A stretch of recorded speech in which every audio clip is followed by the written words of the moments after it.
We're back for our daily college basketball best bets here on the channel. Today is Tuesday, March 25th. We've got 4 games today in college basketball, so 4 best bets today instead of 3. Now, yesterday, it was horrible, The CBI wasn't too kind to us. So, looking to bounce back today, the CBI and the ASUN, for that matter, wasn't incredibly kind to us yesterday. So, let's try to bounce back today. We've got 2 games in the CBI, the 2 semifinal matchups between Illinois State and Incarnate Word, and Florida Gulf Coast versus Cleveland State, and the 2 quarterfinal matchups, or 2 of the 4 quarterfinal matchups in the NIT, Chattanooga versus Bradley, and North Texas versus Oklahoma State. Obviously, we get the 2 other NIT quarterfinals tomorrow with Kent State, Loyola Chicago, and UAB and UC Irvine. Now, before we get into the best bets, folks, make sure to hit that subscribe button down below for more. Make sure to leave a like. Also, make sure to go check out our daily NBA predictions and our UFC Fight Night Moreno versus Urseg predictions as well. That's on Greedo Plays MMA, so make sure to join us over there and subscribe to that channel also. And before we get into the best bets, because we're talking about all tournaments here, I think it's appropriate that we talk about not the schedule, but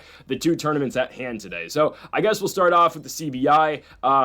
Just a progression from yesterday. Incarnate Word beats Jacksonville. Whatever, Jacksonville still sucks, I guess. So Incarnate Word's going to be taking on Illinois State, and then Florida Gulf Coast barely got by Army, and then Cleveland State just decimated Queens. Unfortunately, the Royals were really never in that basketball game. So there's your Final Four in the CBI. Obviously, we're talking about both those games today. The NIT is more complicated. We haven't really fully broken down the NIT yet, but there's 4 regions, right? The Dallas region, which is SMU, the Irvine region, which is UC Irvine hosting, San Francisco region, which is hosted by the Dons, and the Dayton region, which is hosted by Dayton. Now, only one of these teams actually advanced to their championship game or their quarterfinal matchup. That's the Anteaters from UCI. We'll talk about them tomorrow. But the Dallas region, obviously, right, ended up being Oklahoma State versus North Texas. Pretty competitive bracket, honestly. The reason why that North Texas OK State game is at OK State, since it's at Stillwater and not at North Texas, is because there are, I kid you not, a faculty/staff appreciation luncheon at the UNT Coliseum. You couldn't, really? You couldn't get rid of that. They have a home game in the NIT to advance to the Final Four. What are we doing? Irvine has dominated this side of the bracket. They're very competitive against Northern Colorado and Jacksonville State, but there they are against Lindenberg and UAB. UAB went to the Levy Center in Santa Clara, California to take down the Broncos. That's how they're there. You look at the San Francisco region. San Francisco was always fraudulent. Just in this bracket, I thought they were. Loyola Chicago, they'll pull off the upset, something I did not anticipate. Kent State beating Stanford, not a big surprise. We'll get to Kent State, Loyola Chicago tomorrow, but that's the final in the San Francisco region. And in the Dayton region, right, Dayton gets by FAU, but they lose to Chattanooga, who's playing Bradley today. Bradley with victories over North Alabama and George Mason, 2 great victories for that squad. The other games we didn't talk about, George Mason beat Samford, obviously, and Chattanooga got by Middle Tennessee in triple overtime. So, the Final Four is going to be played in Indianapolis, Indiana. I'm at Butler, if I'm not mistaken, so we'll get to that on April 1st. But yes, that's the entire NIT bracket, because we haven't talked about it just yet. Okay, on to the first of our 4 best bets for today. We're going to start off in the CBI, as we've got Incarnate Word taking on Illinois State. I don't think either team should be that big of a favorite in this one. So that's why I'm going to go with Incarnate Word plus 5.5. I don't really care who wins the basketball game. If I had to guess, sure, probably Illinois State gets it. I don't think the Redbirds are that much better than the Cardinals of Incarnate Word, though. I just don't think they are. I don't think they're 5.5 points better. I think this is an easy cover spot for Incarnate Word. So unlike the 2 NIT games, right, the CBI is all being played in Daytona Beach, Florida, so all neutral site. Incarnate Word won yesterday. They looked really good against Jacksonville. And again, we talked about it earlier. The Dolphins, I guess, are just frauds still. I believe too much in Jacksonville. I should have went with my gut that told me that Jacksonville just is bad at basketball. But anyways, the Incarnate Word Cardinals with back-to-back victories so far in the CBI over Manhattan and over Jacksonville. And now they get Illinois State, a team that's only had to play 1 game in the NIT because of that literal cesspool over in Riverside, California, dropping out and going to the NIT. Illinois State got a bye after beating Presbyterian, and now here they are in the Final Four, but they barely got by Presbyterian. And, whatever you think about the Blue Hose, they're not very good. And no, we're not talking about I'm not going to make that joke. The hose over in the cesspool. Anyways, I needed to sneak in a Riverside joke any chance I get. Regardless, Presbyterian went 14-19 in the regular season. They weren't very good, and Illinois State did get by them, but that's not all that impressive of a victory. I think by far Presbyterian is the worst team in the CBI. Again, a 14-19 team got to play postseason basketball. So again, I don't really treat the Blue Hose victory all that greatly for Illinois State. They barely got by them. Yeah, they were winning the entire matchup for the most part in that second half. The Redbirds led, I think, the entire way through, but it's not the most impressive of victories if we're just being honest. Incarnate Word has played 2 close games back-to-back. Well, sorry, they played the Manhattan game, which was pretty close, and the Jacksonville game that really just wasn't that much of a competition. And Incarnate Word looked really good in that game, scoring 87 points. They put up 92 and 87 in back-to-back matchups. We talk about Robert McCray a lot for Jacksonville. He is the deciding factor on that team, and Robert McCray only scored 3 points in that game. He went 1 for 8 from the field. For Incarnate Word, a really good scoring night out of 3 guys. Jordan Pike went 8 for 11 shooting, 21 points. You had Dylan Heyman, who's one of their leading scorers, normally only scored 13, but Jalen Anderson put up 22, and Davion Bailey put up 23 points as well. Bailey and Anderson played every single minute of that game. They played all 40 in their victory over Jacksonville. So I would anticipate these guys to play most of the game as well, as this team really has kind of just been going 5-man rotation, just the 5 starters. You might get some bench minutes out of Jaden Williams, but that's just been kind of the postseason adjustment that the Incarnate Word Cardinals have put on so far this year. Now they're taking on Illinois State, who in the Presbyterian game won by 8 points. They were led in scoring in that one by Chase Walker, who dropped 20 in that one, 8 of 11 shooting. Illinois State pretty much played an 8-man rotation, not too much different than what they were doing in the regular season. But like I mentioned earlier, I don't think one of these 2 teams are that much better than the other. I think this is a very evenly matched game. Illinois State doesn't blow me away. Yeah, they beat Presbyterian, but how really good is Presbyterian? Not really. Illinois State was a middle-of-the-pack Missouri Valley team this year. They beat Bradley earlier in the season, who we're going to talk about later on in this video. But once we get into postseason play, right, they've only beat Presbyterian, and I just don't think they're that many points better than the Incarnate Word Cardinals. I think this condensed lineup and this, shortened rotation, obviously, for the postseason is going to work for Incarnate Word. Hell, Dylan Heyman, who's been one of their better scorers all year long, didn't even have a good game against Jacksonville. Went 4 for 13 shooting, still at 3 threes, but 4 for 13 from the field, 13 points. Pike was very efficient. Anderson, Bailey, again, with Bailey and Anderson both playing 40 minutes. I don't mind Incarnate Word in this spot. Don't really care who wins the basketball game. I think there's some value on the Cardinals to straight up win, but the play for me here is plus 5.5 here for Incarnate Word. Neither of these teams are that much better than the other. I expect a very, very tightly contested basketball game where Incarnate Word is able to cover the points. Give me the Cardinals plus 5.5. We go to our second best bet of the video, and we go to the NIT, as we have Bradley taking on Chattanooga here in Peoria, Illinois, obviously the home of the Bradley Braves, and I do think this is a smash spot for Bradley. I think it is.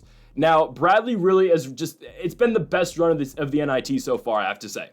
The best, path so far a team has taken is by far the Braves.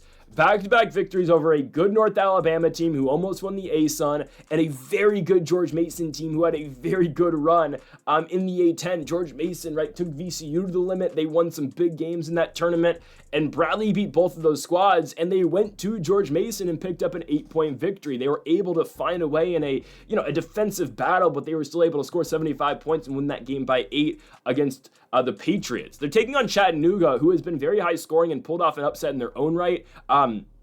I would say against Dayton, right? That's a big upset. I wouldn't say a huge upset, but winning that game by 15 points was surprising to say the least. They were dogs in that game, and Chattanooga looked really good after their somewhat disappointing, I'd say disappointing run in the SoCon tournament, losing in the second round to Furman. Yes, it was an overtime game, but it was a game that Chattanooga was ultimately expected to win, because this was a team that was at one point on an 11-game winning streak riding in to that Furman loss. Obviously, they get the invite, being the regular season champions of the SoCon, to this tournament, and a great victory on the road at Middle Tennessee.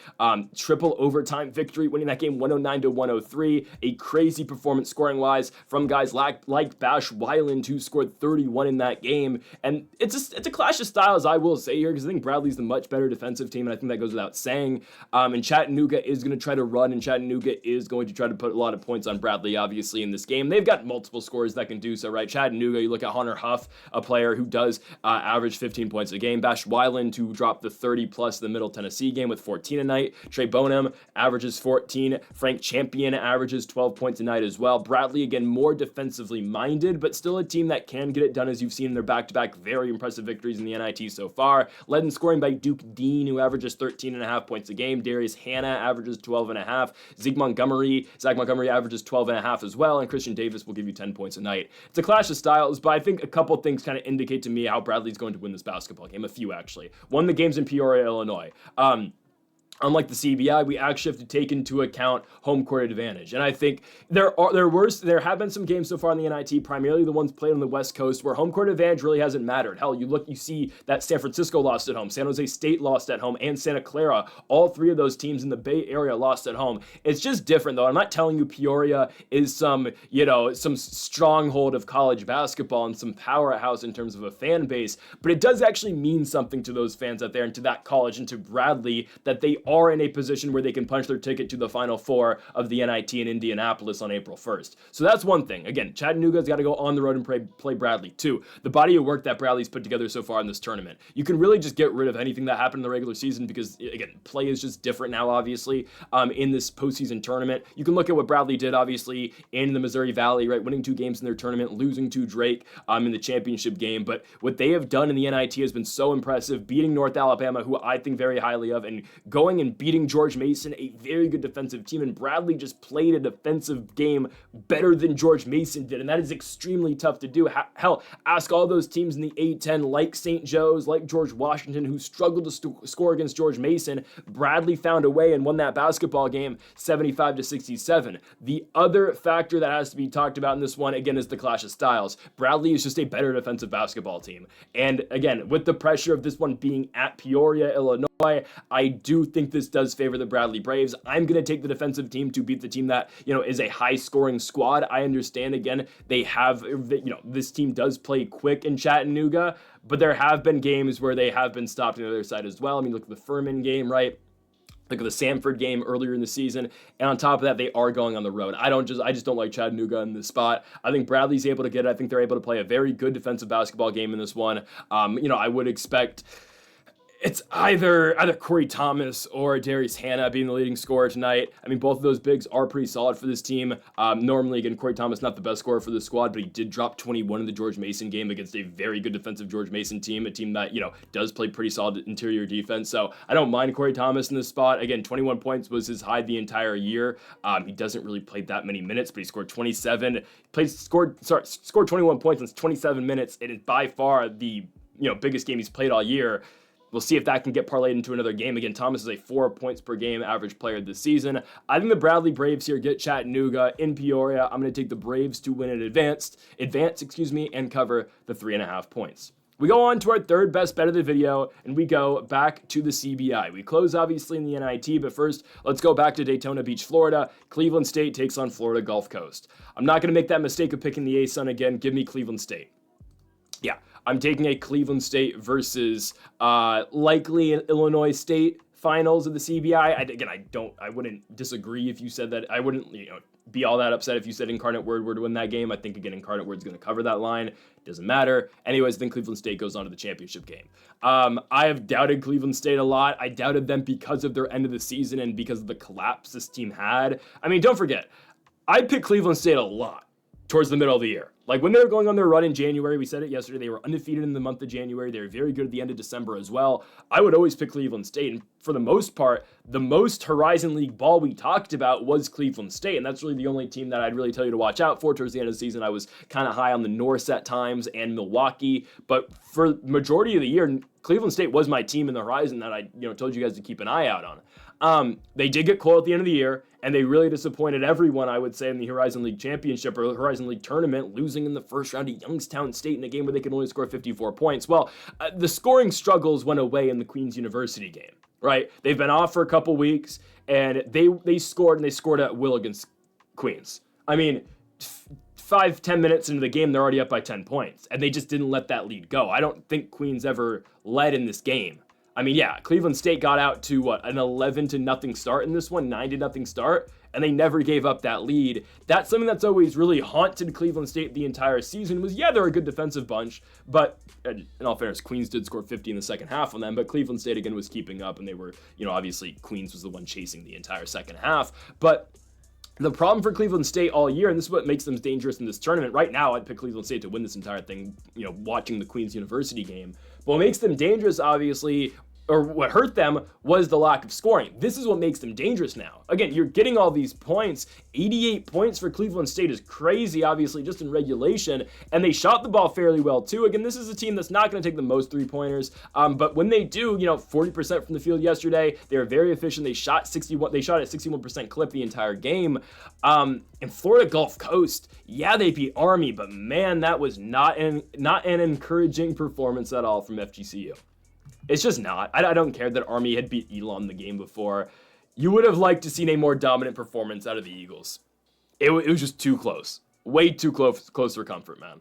They let Army right back into the game. I mean, going into halftime, they were up 7. They score to come out the half. You're thinking, okay, maybe they can cover the 10.5. No, they let Army continue to come back. And a lot of credit has to go to Jalen Rucker. That's the guy always, you have to watch for Army. But man, just a disappointing outcome for Florida Gulf Coast. Obviously, they don't care, but in terms of us, we're betting on the games. We do care about how much they win by. But FGCU right on to the semifinals now. And I just think Cleveland State's going to be the better basketball team. Guys, Florida Gulf Coast had enough trouble trying to score against Army, who was a better defensive team compared to the other squads in the Patriot League, but in terms of the grand scheme of things, I don't think they're a better defensive team at all than Cleveland State. So if you're struggling to score against this Army squad, what the hell's going to happen when you play a very good defensive team in Cleveland State and a Cleveland State team that has figured out the offensive side of things? And that was the difference between their win streak and the struggles at the end of the year. They were able to score at a very high rate and efficiently in January, and then all of a sudden their offense just kind of went to crap. And yeah, they played, their defense wasn't as good at the same time, but if Cleveland State's offense can carry them in games, sign me up. That's all I'm going to say. Sign me up for this, approach of play for the Cleveland State Vikings. They look good. They ran in that game against Queens. And hell, I mean, I know, again, math on this doesn't always work, but you know who eliminated Florida Gulf Coast at their own place in the ASUN tournament? Sorry, not ASUN. Yeah, the ASUN tournament. It was Queens. Queens eliminated FGCU.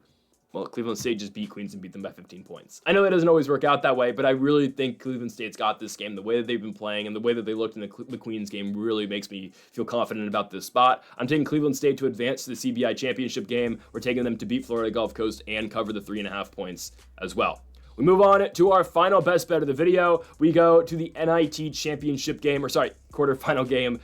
Winner goes to the Final Four. Oklahoma State versus North Texas. I think the biggest factor in this game is that it's being played in Stillwater. I've picked against Oklahoma State before the season. I'm not going to deny that. I thought SMU was going to beat them. I thought Wichita was going to beat them. They won both of those games in the NIT. It's time to jump on. It's not even a bandwagon at this point. It's just time to jump on not on the Cowboys, pause. It's time to start picking Oklahoma State, I guess. I don't know. This team was so unimpressive in the regular season. They just were, right? I mean, they laid the most massive egg in the Big 12 tournament, obviously. They looked horrible against Cincinnati. But Bryce Thompson doesn't want to lose this tournament. Bryce Thompson's been playing great basketball. He's driving effectively. 24 points in the SMU game. He's taken high percentage shots mid-range wise. 24 in the SMU victory, 23 in the Wichita State game. Bryce Thompson's been really good. You look at a guy in Abu Usman, who Oklahoma State, doesn't rely on but needs to perform well, and he's looked good so far in this tournament, especially in the SMU game. He had 18 points, and was pretty active on the glass and looked good defensively. You compare that to the Big 12 Big 12 tournament exit that this team had. Usman had 5 fouls. He fouled out, obviously, but he had 3 fouls in the first, 6 minutes of gameplay in that one. He only got to play 9 minutes in total. So, right, Usman in the Big 12 tourney, just get this, played 9 minutes and fouled out, right? So if that guy can stay on the court and he can stay out of foul trouble, he is a big factor. But that's always what's hurt Usman throughout his senior season here at OK State. But if Oklahoma State can just play well-disciplined basketball, they're going to beat North Texas. And I get it. North Texas is really good. But another big factor, guys, is just the games at Oklahoma State. It's a Big 12 crowd. It's a Big 12 crowd at home with a chance to go to the Final Four. This team got a home spot against Wichita State on last Tuesday, week ago. They won the game by 10 points, and Oklahoma State didn't get the best crowd out there, but there was somewhat of a crowd in Stillwater. I can assume that there's going to be a better crowd this time around, that the fact that they're still playing basketball this deep into the season. I think they're going to beat North Texas. I really think they're going to. North Texas hasn't been the most impressive so far in the NIT. They got by Furman in their first game, but then barely got by Arkansas State. I get it, the Red Wolves haven't been bad this season, but winning the game 65-63, I don't think you're going to win that type of game against Oklahoma State. The way Oklahoma State's been playing recently and just the way that they play in general, I don't think 65, 70 points is going to win a game against Oklahoma State. Again, Bryce Thompson's been playing great basketball in this tournament. You look at Abu Usman, if he can stay on the court, he is a difference maker, not just defensively, but on the offensive glass and in terms of scoring capabilities as well. North Texas, I just don't think they have the scoring capability of beating this team. So we talk about Aiden Wright, who's the best guy on this North Texas squad. He averages 15 points a game. There's also Brennan Lorient as well. He averages 12. Beyond those two guys, they don't get much production, except for Jasper Floyd, who has performed really well so far in the NIT. Floyd with 19 points in the Furman game, 18 points in the Arkansas State game. He has kind of been the number one so far, if we're being honest. He's been taking the big shots in these games so far. But I don't think, and just being honest, in the regular season, Jasper Floyd was still North Texas's third option. I don't think the Mean Green's third option is going to beat a Big 12 squad in Oklahoma State on the road. If the game was at North Texas, I wouldn't mind it at all for the Mean Green. I think probably get decent plus money on Oklahoma State in that spot. But in the way, again, you just got to look at these squads, and this is how I was looking at it in the NIT earlier with Bradley. You look at the way Oklahoma State's been playing. They go on the road to Southern Methodist and win. They beat Wichita State in Stillwater. And on top of that, again, Bryce Thompson has played great basketball in this tournament, and Abu Usman has been able to stay on the court. I think they're going to beat North Texas here. The way you're playing matters, and Oklahoma State's been playing great basketball. They were a team that was under 500 going into this tournament. They were 15-17. They have found ways to win back-to-back games. If they can win this game, they are going to clinch at least a 500 season in 2024/2025. And I think Oklahoma State's going to get it done. Bryce Thompson's been playing good basketball, and I think the game being in Stillwater does make a difference as well. So we're going to take the Oklahoma State Cowboys to win here in the quarterfinals of the NIT. It'll set them up. Do they play? Let's see.